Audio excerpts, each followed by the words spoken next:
America ने कहा था कि मालदीव आईएसआईएस और अल कायदा के आतंकियों का अड्डा बन चुका है। कट्टर इस्लामिक संगठन मालदीव में पैर जमा चुके हैं। अमेरिका के इस बयान और भारत मालदीव विवाद के बीच एक बड़ी चर्चा फिर शुरू हुई है। क्या हिंद महासागर में स्थित मालदीव कभी हिंदू राष्ट्र हुआ करता था? इस बात के सबूत हैं कि शुरुआत में मालदीव में हिंदू और बौद्ध धर्म का प्रचलन था। इस देश पर सबसे पहले हिंदू राजाओं का शासन था, लेकिन मालदीव हिंदू राष्ट्र से मुस्लिम राष्ट्र बन गया। यहाँ के ज्यादातर लोग मुस्लिम बन गए, यानी कन्वर्ट हो गए। और आप जानते ही हैं कि जो कन्वर्ट होता है वो वफादारी दिखाने के लिए कुछ ज्यादा ही कट्टर हो जाता है। इसका सबूत तो आपने हाल ही में भारत और मालदीव के बीच हुए विवाद में देख लिया। आपने देखा कि कैसे मालदीव के कट्टर मुस्लिम भारत को गालियां दे रहे हैं। इतिहासकारों का मानना है कि मालदीव के शुरुआती निवासी शायद गुजराती थे। ये लोग लगभग 500 ईसा पूर्व में पहले श्रीलंका पहुंचे और उसके बाद मालदीव पहुंच गए। लेकिन 12वीं सदी में इस देश में एक बड़ा बदलाव शुरू हो गया। अरब व्यापारियों ने मालदीव पर धावा बोल दिया।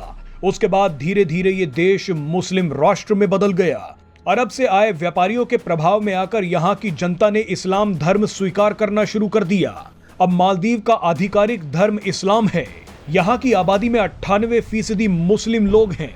बाकी 2% अन्य धर्म के हैं। लेकिन इन 2% लोगों को अपने धार्मिक प्रतीकों को मानने या पब्लिक में त्योहार मनाने की छूट नहीं है।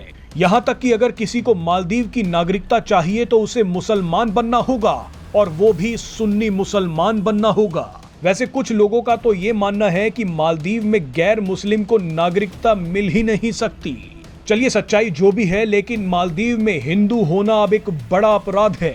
अमेरिका ने 2022 में मालदीव में रिलीजियस फ्रीडम पर एक रिपोर्ट जारी की थी। इस रिपोर्ट में बताया गया कि मालदीव में भगवान की मूर्तियां स्थापित करने के जुर्म में 3 भारतीयों को गिरफ्तार कर लिया गया था, जबकि मालदीव में लगभग 29,000 भारतीय रहते हैं। यानी मालदीव में रह रहे हिंदुओं को भगवान की मूर्ति तक लगाने की इजाजत नहीं मिल रही। मालदीव में इस्लामिक कट्टरपंथ इतना तगड़ा है कि यहाँ धर्म परिवर्तन की कोई इजाजत नहीं है। कोई भी मुस्लिम नागरिक अपनी मर्जी से दूसरा धर्म नहीं अपना सकता। आप जानकर हैरान हो जाएंगे कि पिछले ही साल अमेरिका ने बताया है कि मालदीव में आईएसआईएस और अल कायदा जबरदस्त तरीके से बढ़ रहा है। अमेरिका ने आतंकी गतिविधियों में शामिल यहाँ के 20 लोगों और 29 कंपनियों पर सैंक्शन तक लगा दी है। अब आप ही देख लीजिए कि मालदीव में किस तरह से आईएसआईएस और अल कायदा जैसे आतंकी संगठन अपने पैर मजबूत कर रहे हैं। बताइए, जो देश कभी हिंदू राष्ट्र हुआ करता था वो अब कट्टर आतंकी समर्थक बन गया है।